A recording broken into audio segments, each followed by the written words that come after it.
So we'll kick off the webinar at this point. We do have a couple of people monitoring the chat, so definitely feel free to put any questions or challenges you have into the chat. But really why you're here is to learn a little bit more about crop scouting and why is it important for us to provide crop scouting consulting for our farmers. Well, it is a key and important part of integrated pest management. We continually think about how we can use less resources, use less chemicals, really target and identify where we actually need to put our input costs. And one of the best ways we can do that is by getting out into the field and scouting. So this is one of the key ways that we can really provide a complete assessment of what the pest populations are. And when we think about pest populations in a scouting situation, it's typically going to be something like a weed or an insect pest or a disease. And when we do this complete assessment of the pest population, it really helps not only the growers that you're working with determine what they should do, but it also helps the managers for the agribusinesses that are applying a lot of the chemicals and the inputs in order to determine if they should be doing that to improve crop performance. Now, one of the keys to agricultural production, of course, is having an eye on protecting yield. But we don't want to protect yield at all costs. If it doesn't make financial sense to make an application of a particular weed killer or insect pesticide, maybe it's not a necessary thing that we have to do. So we always want to really think of the holistic situation and identify where it makes the most sense to put on a pesticide. We also want to identify any issues that can reduce crop potential. And this might not be a pest situation. It might be something like compaction that we're seeing in a field.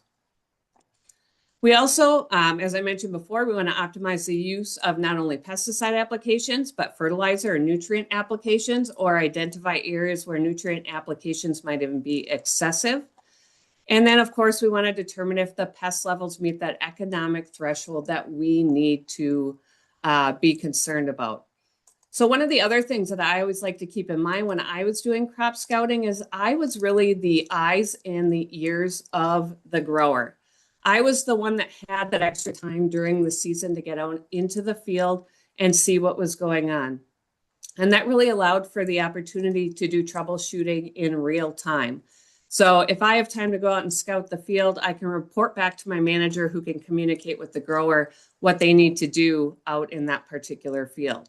And then when we think of early season scouting, managing pests in the early stage, that's where we can really see the advantage as far as economic return goes. So there is a value to this service, and many of you are probably getting paid to do this job as well. So as we get into scouting, we don't start scouting by just hopping out into a field. There's a lot of preparation that goes into this process. And really the first thing that you need to do is talk to your manager, talk to the consultant that works with the grower, talk to the agronomist that you're working with. You will find out that every farm is different, which is, exciting and fun, but it also creates challenges when we're trying to identify the best way to do something. So you need to understand what is important to that grower. What issues have they had in the past? What issues are they concerned with getting taken care of? And additionally, who is your go-to on the farm? And as we see farms getting larger and larger, the owner of the farm might not be the one that actually manages the crop situation. So you need to be connected with that person on the farm that you need to be communicating with. And then you also want to figure out what is the action plan for the scouting season? How often do you need to be out on the farm or in a particular field? What crops am I looking at? I was in situations where I might only scout alfalfa fields. So I was only scouting, a couple of weeks a year in that particular grower's alfalfa fields.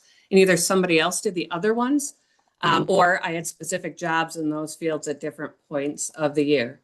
And then there might be specific needs that a grower has. Maybe they know they have a water hemp problem. So that is your one job, is to figure out what fields have water hemp in it and how we can best manage that water hemp.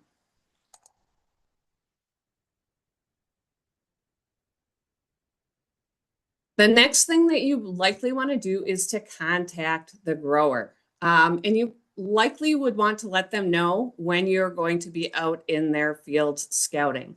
And one thing that I'll extend this to is there's a lot of farmers that rent land.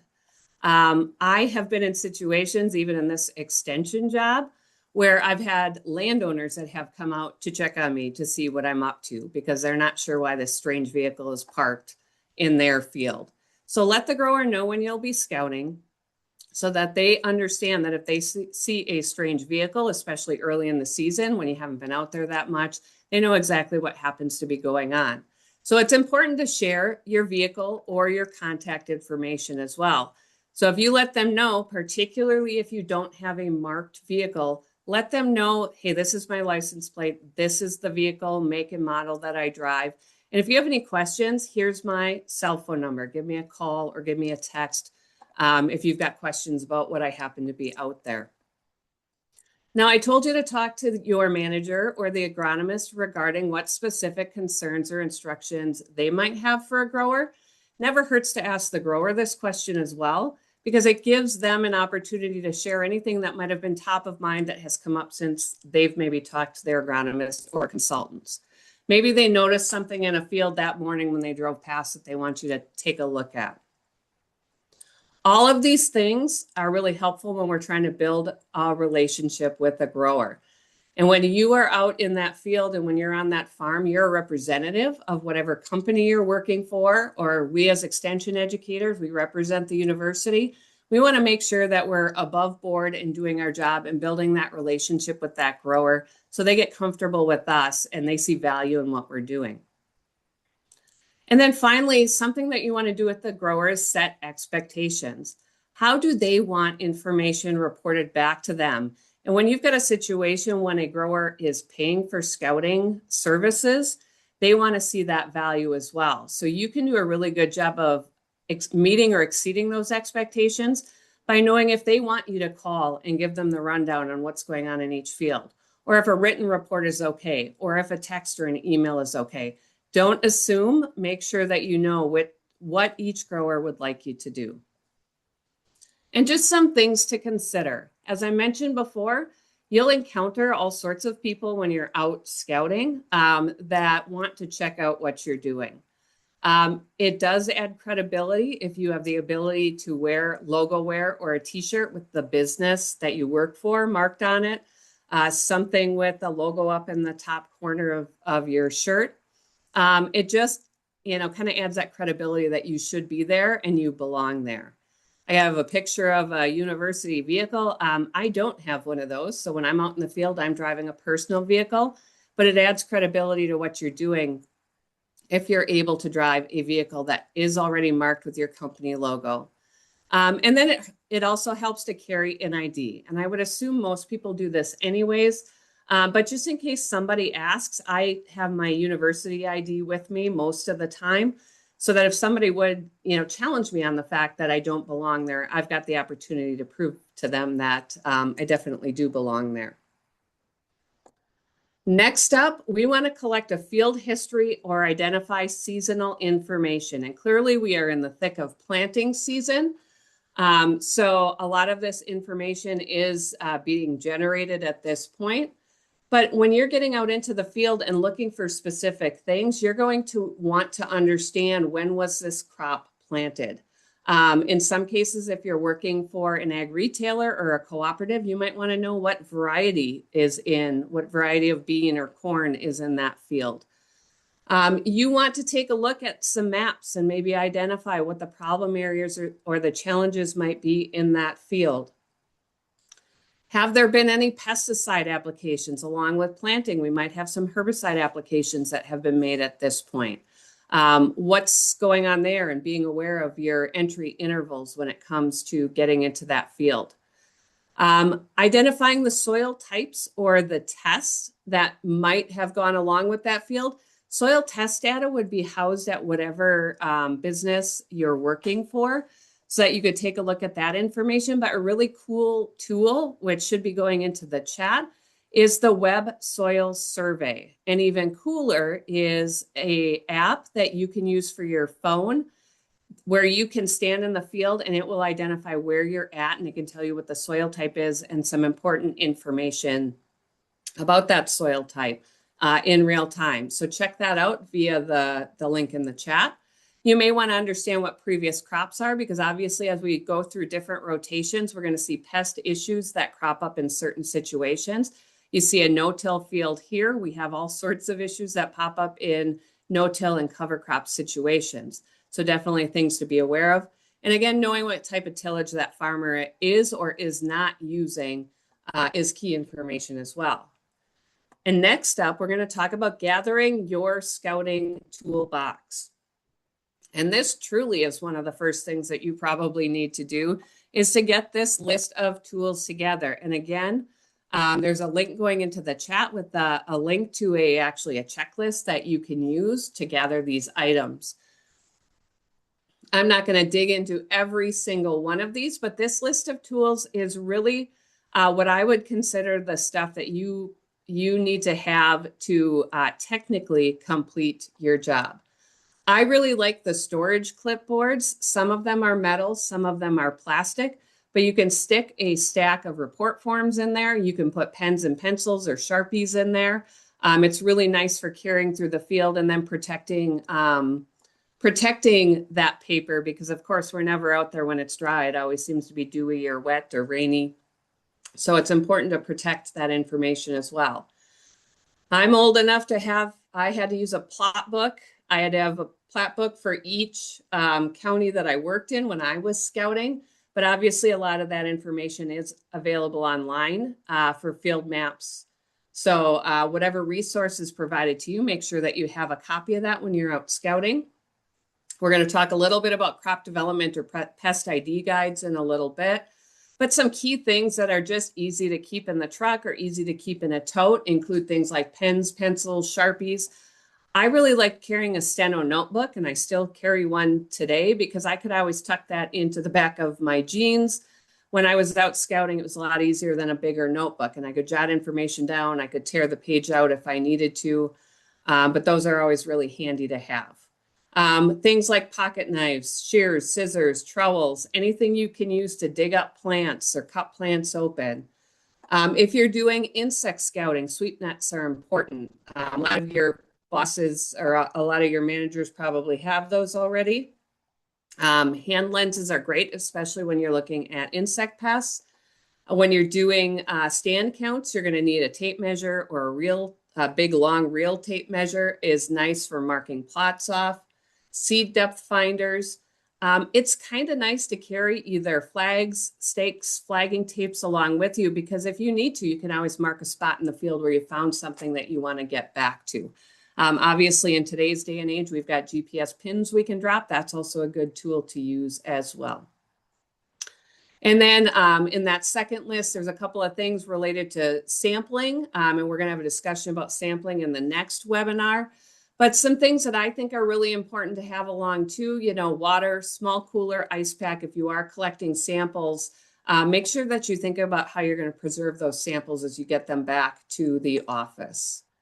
And then this list of tools is really stuff related to kind of your personal care. And these are things that you definitely should not ignore. Again, having a small tote with some sunscreen and bug repellent. I am not a bug person, and the number of deer flies and mosquitoes that I encountered while I was scouting was awful. But being prepared does help you manage some of that. Keep the sun off of your face. So a baseball cap or a sun hat is really important. Comfortable walking shoes or boots.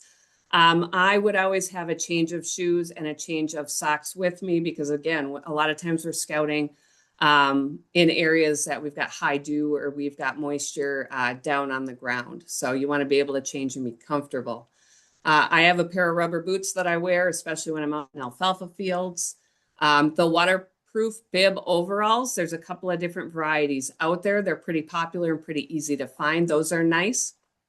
I like to have a bottle of water with me, not only for personal consumption, but there's times that we get out into the field, and especially when we're doing soil sampling or something like that, it's nice to have something to wash your hands with, because hand wipes or wet wipes aren't quite good enough in some situations. Definitely have a first aid kit or at least some bandages with you. If we're working with knives and sharp soil probes, there's definitely the opportunity there to create some injuries. So you want to be prepared for that. I mentioned guides, and I know in today's digital age, it seems silly to carry some of these guides with you when you get out into the field, but in rural Wisconsin or rural America, period, smartphones are not going to work everywhere. So you can't always rely on being able to pull up a picture of something on your phone to confirm what you're actually seeing. So your employer is likely to have some guides or some resources that are specific to what they want you to look for. So be sure to ask about those things. We have a lot of great resources at Extension that can help you manage through some of this as well. And we'll be sharing a lot of these tools as we go through the webinar series that you can utilize over the next several weeks. But here are a couple of guides that we have found very helpful when we think about scouting resources. So not only do you have to know all of those things, I hope I'm not scaring you quite yet. Every growing season, particularly here in Wisconsin, is different. So it is important for you to understand what this year's challenges are. And I've been with Extension for 2 years, and I've been in agriculture pretty much my entire life, and it feels like no two springs or no two summers are ever the same. So there are some great resources. I'm going to put in my shameless plug for some of the Extension resources we have available. The Badger Crop Connect webinar series is every second and fourth Thursday from 12:30 to 1:30. And we try to tackle some of the really timely events that are going on in that growing season in that webinar series. We do record those and post those webinar recordings as well. Please sign up to receive the Wisconsin Crop Manager newsletter. Same deal. We try to provide as much timely information as we can. And then DATCAP Field Notes is a weekly newsletter that really targets, they target kind of what's going on in the fields as far as planting and those kinds of things, but really a focus on insect pressure and what they're seeing in their trapping network. So there should be some links going into the chat on that. Weather conditions are important to understand. Soil moisture. Talk to the other agronomists, talk to the growers, talk to other consultants, and ask them, what have they been seeing? And if you are starting your scouting maybe a little bit more into the growing season, if you're not starting till like June, you're going to want to get a little bit of an understanding of what happened in the early season and what might I have to look for because of what happened during that time. Growing degree days are key pieces of information when we think about the emergence of a lot of insect pests. And there's a couple of ways that you can find out more information about growing degree days. There is a Wisconsin mesonet called WiscoNet, which is a series of weather stations across the state where you can look at real-time information and past information as far as weather goes. And I'll have a screenshot on that in just a second. And then you can also sign up for the Wisconsin Ag Weather Outlook email as well that provides you some guidance and some things to look for when you're out in the fields. And then finally, another tool that I'm going to talk about in a little bit is take a look at a pest management calendar and see what issues might be coming up in the time frame that I'm scouting. Because it doesn't pay to look for tar spot right now because we're not going to see tar spot until later season. But if you don't necessarily know when to look for it, it makes it a lot more challenging to figure that out. So this is actually a screenshot of the WiscoNet, and I took this back on May 8th, which was last week. So it was much colder on May 8th than it is today. But the WiscoNet allows you to look at any number of stations across Wisconsin. And as you can see along the bottom there, you can pick a whole lot of interesting data points to look at. You can look at pest and disease models and see where we might be at. You can look at where we're in drought in the state, and then you can look at the forecast as well. So this is a plug for a great tool that's really come online in the last couple of years and should be a great opportunity for you to get a better handle on what's going on weather-wise in whatever area of the state you happen to be scouting. All right, so now you got your toolkit together. You have an understanding of what the grower is looking for and what your manager is looking for. You have found the field. Now, what do I do? Well, the first thing that you should do is think about where you should park your vehicle. Ideally, if you can find a field driveway or a lane or something that allows you to get off of the highway or the road, that is going to be your best bet. Because as you're working around the vehicle and getting your tools out and your equipment out, it's much safer to not be on the road, but it's also less of a chance that your vehicle is going to get hit while you're out scouting in that field. I'm going to extend this to when you stop at a farm to report to a grower. Think about where you should park there as well. If you're going to a dairy farm, don't ever park where the milk truck has to park because inevitably they will show up when you're parked in the way. So really try to look at places that make the most sense to park your vehicle so that you're out of the way for that grower. If at all possible, especially during the growing season, obviously don't drive in the field if you can help it. There might be certain situations, especially if you're in like a forage field, alfalfa, grass, pasture, something like that, that you might be able to do that without doing much crop damage. But you want to avoid driving into the field and damaging anything in there. The next thing that you need to do is grab the tools that you will definitely need. And that sounds kind of silly, right? But guess what? If I'm in an alfalfa field, I probably need a sweep net. I probably don't need a sweep net if I'm in a cornfield. So before you leave the office, you really probably have to make sure that you understand what you need to take along with you on any given day. If your goal is to go out and do some soil sampling or collect some insect pests, you want to make sure that you have the tools and the equipment that you need to get that done. No matter what, you want to have a notebook and a pen or a pencil. Just a note, pencil or pens don't work really well when you've got wet paper. So I always have a couple of pencils in my vehicle as well, because sometimes a pen just isn't going to cut it. In certain situations, it's getting more common for people to have a tablet that they use when they're out in the field. And that's a great tool as long as you have the ability to connect or do what you need to do. It does get tricky to see tablets and smartphones when you're out in the field, but a powerful tool for taking pictures, putting in GPS points, those kinds of things.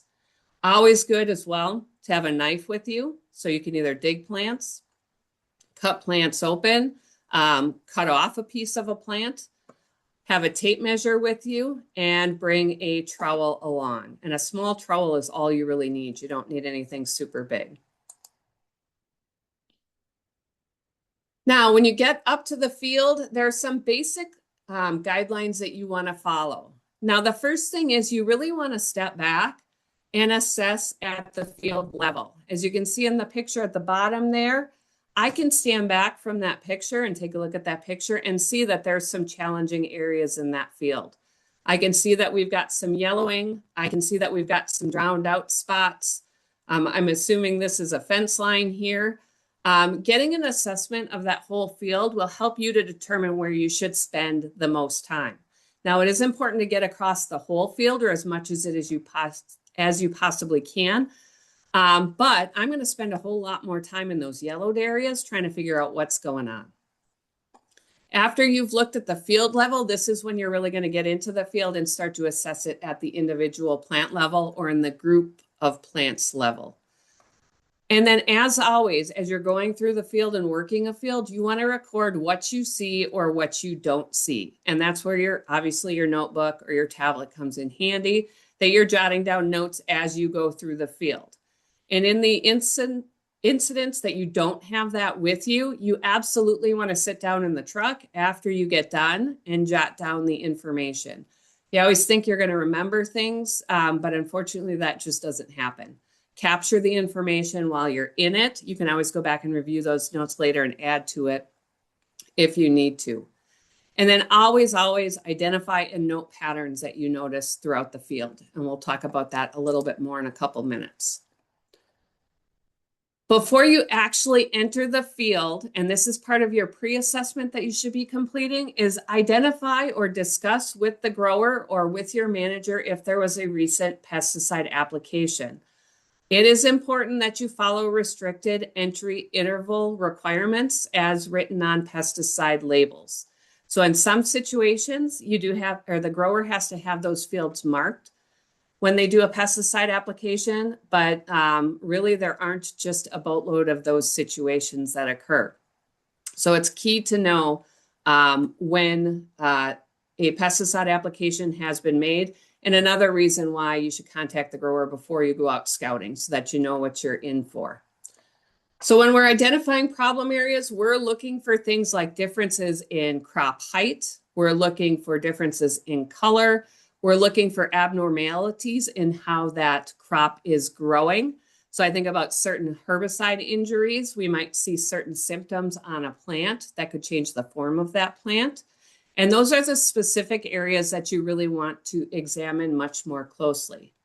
And use your tools. I'm not going to tell you to go out and get a drone and fly that, but I know a lot of crop scouts do, and a lot of agronomy companies have that technology. If that's something of interest to you, talk to your managers and see if that's an opportunity, because drone images are super powerful.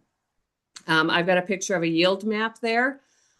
If you have a yield map from last fall and you can see particular areas in the field where yield wasn't as good, maybe you focus on those areas when you're out scouting to see if there's a particular reason you can pinpoint. And I'm not going to get into NDVI data, but that's another powerful tool that you can use as we go through the scouting series. Some of my colleagues will be providing some of that information on how to utilize NDVI data out in the field. So some things to note. Is the problem that you notice a random issue that it just pops up in a spot here or there? Or is there a particular pattern? And some of this random spot thing that you see can happen because there's certain things going on in that field. So in the picture there, you can see we've got one area of the field that's a high pH. Obviously, field entryways, we tend to see a lot of compaction. So we're going to typically see issues there. So we always want to get away from the field entryway, try to get off the headlands of a field to diagnose some issues. Do we know that there's an area of the field that we've consistently got a problem with as far as yield goes? We can see usually where there's low spots or previously flooded areas. Those are areas that we maybe don't necessarily have to focus as much on because we know that that's a challenging issue. So if I find a crop problem in a previously flooded area, I'm not going to get too worked up about it because I can probably pinpoint the issue to the fact that it was flooded. Some other things that you do want to pay attention to is soil type, and that's where that web soil survey comes into account. Even across the field, most of you probably recognize soil type isn't the same. We might have sandy spots, clay spots, those kinds of things spread out throughout the field. Understanding the change in that field helps you to note some of these issues as well. We're going to talk a little bit about abiotic factors later in the discussion, but think about, does that pattern correspond to how the field has been managed? Is there a difference in tillage in that field that could create some differences? Are we noticing a spray pattern challenge? Was it planted? How was it planted, and did that affect? Manure application is a big one because manure application isn't always as exact as maybe it should be. And maybe one area of the field got more manure than the other, or a different type of manure, or maybe they broke down and only half the field even got manure. So those are some things to consider. When you get through the field, you want to make sure you walk a pattern and try to follow the similar protocol in all fields so you get into kind of a routine as you work through it. Scout a general pattern to get an understanding of the whole field. So you want to stop at specific points throughout the field and do further analysis at each point to try to cover everything. You may want to walk a W in the field is what the recommendation is here in Wisconsin, and stop at each point. You might want to target more of the problem areas. And some of that comes down to how big the field is too. If you've got a 100-acre field or 160-acre field, you may not be able to pinpoint just predetermined points. You may want to focus more on the areas that are of issue. And then when you're walking that pattern and you're noticing problems, Try to denote how often does a problem occur and how much damage is being caused in each spot. And you're like, well, wait a minute. What the heck does a healthy plant even look like? Well, we're going to talk about that a little bit more as we get into each different webinar here, but think about what typically makes a plant look good. Assess what you see above ground.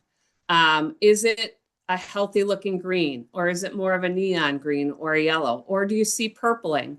Do you see stunting in certain plants, or do most of them look pretty uniform? Those are some of the things that you want to look at. And as we go through these series, you're going to realize or learn that different issues target different growth on a plant. So sometimes we'll see damage or we'll see issues on an older leaf that will signify one challenge. But if we see that problem on a new leaf, it's a completely different thing. So you always want to note, where are we seeing the issue? It's not just, well, I see it on the leaves. Which ones? The newly emerged ones or the ones that are older? Dig some plants up. What do you see below ground? Take a look at the roots. Do the roots look white? Do they look like they're growing? Do they look like you see a lot of root hairs? And you want to cut the stems and the roots open, especially when you see a problem, to identify what's inside. Sometimes it just might be rot inside, where we see that plant starting to turn brown. Sometimes we'll find some little creatures inside that are causing our problems. So anytime you're looking at a plant, you want to identify, are they symptomatic? So again, it kind of comes down to color. What's the color? Is the growth pattern correct or the size correct? Or are we noting damage? So on this one leaf here, you can see that something is definitely chewing on that particular leaf. As we talk about insects, different insects are going to leave different chewing patterns. So you're going to want to denote those kinds of things. Here are some common scouting patterns. Our goal is to assess about 50 to 100 plants in a very systemic way. And why it's important to be systemic is so that you're kind of doing, as I mentioned before, the same thing in each field, and you're covering that entire area. So you could walk a diagonal line doing 10 plants at each point over 5 points. You can walk that W, you can do a diamond, whatever works best for you in the shape of the field that you're seeing. And the key is really that you're looking at that determined number of plants at each stop. You're writing down what you're seeing, and you're sure to look at the whole field. Some of you might be lucky, and you might have an ATV that you are charged with using throughout the growing season to do scouting. This is great because it absolutely helps you get through fields much more quickly. One thing to keep in mind is just because you can do it quickly doesn't give you like a license to not pay attention to what's going on throughout the field. So this gives you the opportunity, though, to cover the field thoroughly as you use that ATV. Be sure that you're not causing damage to the plants. You want to try to drive with your wheels between the rows, if at all possible. Drive slowly so as not to do additional damage. And then I'll always assess soil conditions before you get out into the field. If the field is too wet, do not take the ATV out there. If it's a crop that's planted in narrower rows, or the plant growth stage has reached the point that it's too tall to get through that, you're just going to need to walk it. So use it as a tool, but it's not the end all for scouting. So then as we're looking at that plant level assessment, you're going to want to look at individual plants and look for those symptoms and signs that are present. Again, I mentioned before looking at the leaves above ground, but you definitely want to look at the entire plant. Leaves, stems, roots, cut it open and look inside. Look at the soil that's clumped around the bottom of the roots. Look for pests on and around the plant as well. Some things that you definitely want to have with you. A hand lens is really helpful, especially when we're trying to identify some bug species. If you're actually out doing weed scouting, there are some parts of that weed plant that are really hard to see, especially the little hairs on plants that hand lenses are helpful for. Bring a knife or a trowel or a shovel along to dig roots. And again, don't just look at one plant, look at a couple. I was in an alfalfa field the other day and I noticed some white spots. Well, I started out looking in that section and then I spread out a little bit more. And then I actually walked over to the next field to see what was going on. And we had a lot of the same issues. So So be sure to check out multiple plants because some things are like one-off outliers, but if it shows up on multiple plants, it's probably a bigger issue. So other things that you're going to be looking for that again is going to be discussed in future webinars, things like crop growth stage and height. You're going to learn more about that and how to determine what growth stage the crop happens to be in. This is where your tape measure comes in handy to take that height measurement, because when we look at herbicide labels, a lot of times it's written based on crop growth stage, but there are some crops that height might come into play. So that's information that your managers need to know. Do a plant stand count or a plant population. You'll learn more about that next week. Look at the plant health. If there is an issue, determine if it's abiotic or biotic. Abiotic tends to mean it's not a biological issue. Biotic means it is a biological issue. Look for things like stunting, leaf damage, tissue loss, color change, root damage.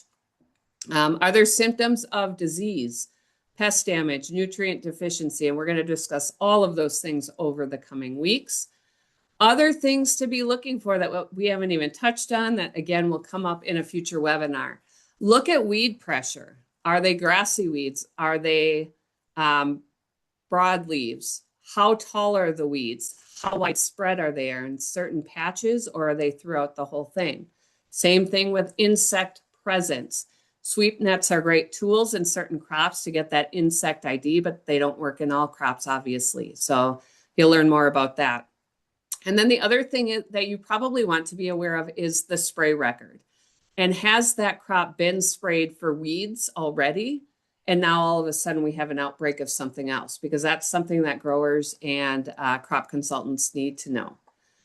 And when you're thinking about this, I mentioned earlier, we've got some really great calendars that our Integrated Pest and Crop Management team has pulled together for each of the key cash crops in Wisconsin. That gives you a general idea of insect and related pests and in some cases diseases as well. So there will be a link to this all in the chat. I do have it on the screen as a QR code as well. But these are really great to print off and have with you so you understand what you should be looking for. So there's one on corn. We've also got a disease calendar on corn. There's an insect and related pests for soybeans. Obviously, that list looks a lot easier to manage, right? We've got a disease calendar for soybean, and then finally alfalfa and alfalfa diseases. So use those tools, and it's really good to review these, especially as we go through the growing season, to see, like, if I get into July, I know that I should maybe start to be looking for black stem rot and leaf spot in alfalfa, because I'm not going to see that early season or late season. So tools to use to help you to kind of hone in on what challenges you might be dealing with. So I mentioned looking for patterns. And when you're looking for those patterns, there's a couple of different guidelines you definitely want to follow. Is the pattern random throughout the field, that it shows up in one spot here and then one spot somewhere else?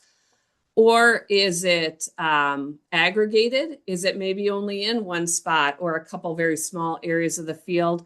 The other thing is repeated. And usually if we see repeated problems, it's a planting or an application issue. So those are things that are more abiotic in nature that are typically man-made. So those are easy to, I don't want to say they're easy to fix, but they're easy to say, oh, yep, we made a mistake there. And we can kind of move on. And typically those planting or application issues are going to show up across the field as we see, like maybe there's a nozzle plugged on the sprayer. We're going to see a spray gap somewhere. So those are ways to look for patterns. And then I mentioned abiotic issues. And again, these are caused by non-living things, but they can have the appearance in the plant as if they were disease or nutrition or insect related. So things like compaction. And if you look in the top corner of the screen here we see a compaction layer that can be creating issues with the roots getting down into the soil, which could present as some symptoms. Obviously, hail is going to do significant damage to plants, but wind can as well. Maybe we have some nitrogen burn on some plants or herbicide injury. With some of the old conventional soybean herbicides, it was pretty common to actually do damage to the soybean crop at a certain growth stage in order to control the weeds. So you just had to really recognize what was going on and what history that field had. And then, of course, planter and sprayer skips would fall into that umbrella as well. And I didn't know exactly where to put this, but at the beginning or the end, but it is really important to create a record or a report, or all the work that you have put in as a crop scout kind of gets lost in the weeds. So when you're creating a record or a report, there's a couple of ways to do it. There should be a link in the chat to our report template that we put together for UW Extension, but you can really use whatever works for your company. You can use a tablet if that's what your employer prefers. And the power of actually using like a computerized system is that really allows you to look at all the grower data in one spot versus having a bunch of printed out reports. But key things that you need on that report: obviously a date and a producer name. That's super important to have it dated because we're working in real time. We need to know, how long ago did you see that weed problem? And if it's been a while and we haven't addressed it, we're probably going to have to go out and relook at that field to get that fixed. Put down the farm name and the field number. Ask the grower or ask the consultant, what is the field number? If you've worked with farmers before, they probably use the farm name from whatever farm it was 40 years ago, and that's how they denote their field. So make sure that you understand what they're talking about. Planting dates and variety help. Record the current crop stage and height. Do a population count. There's a little box on our report in the bottom corner that allows you to draw a little bit of a field map. So if you notice an area in the southeast corner of the field where there's a patch of weeds, you can denote that in that little box. Do weed identification, which you're going to learn. How much is there? How big are they? What stage of growth do they happen to be in? If you identify some insects, how many? What percent of damage? What growth stage are they? Insects go through growth stages as well. Are they larvae or are they adults? There are tons of bugs in these fields. Not all of them are bad, but sometimes it's nice to denote, are there a lot of beneficials out there? Because that can help make us some of those spray decisions. If we've got a lot of beneficials, we maybe don't have to focus quite so much on getting that field sprayed. And then looking at disease ID, we want to know what percent of plants are infected. Is it on the leaves? Is it on the stem? Is it on maybe on the wheat head or on the cob? And then identifying any nutrient deficiency symptoms that you see, and then other notes or observations. So maybe you notice a spot where there's plants missing and you're not exactly sure what happened. Write that down. Keep track of those kinds of things because it might be key information as you get later into the season. And then again, how you report is 100% going to come back down to, what does the customer or the consultant expect you to do? Do they want that written report that we've provided for you there, or would they prefer to have it digital? Would they prefer to have an email that's got that information provided to them? And really the key is, what's the most important or the most pressing issue right now? So if we've got a corn crop that's getting to the height that maybe we can't spray for weeds anymore, we need to know that and get that taken care of before we grow past that labeled use of a particular chemical. So that's why it's really important to identify those things. And then determine what type of follow-up is necessary. I already mentioned that you should be talking to the grower to see what kind of follow-up they're looking for. But definitely make sure that you understand what the next steps are regarding any pest issues that you happen to find. One thing that I didn't talk about enough, and when I was scouting, we didn't have smartphones. So I am not in the habit of taking as many pictures as what I should. But a photo really does tell 1,000 words or speak 1,000 words. So taking photos of things that you're not sure about is a super powerful way to make sure that you're covering your bases.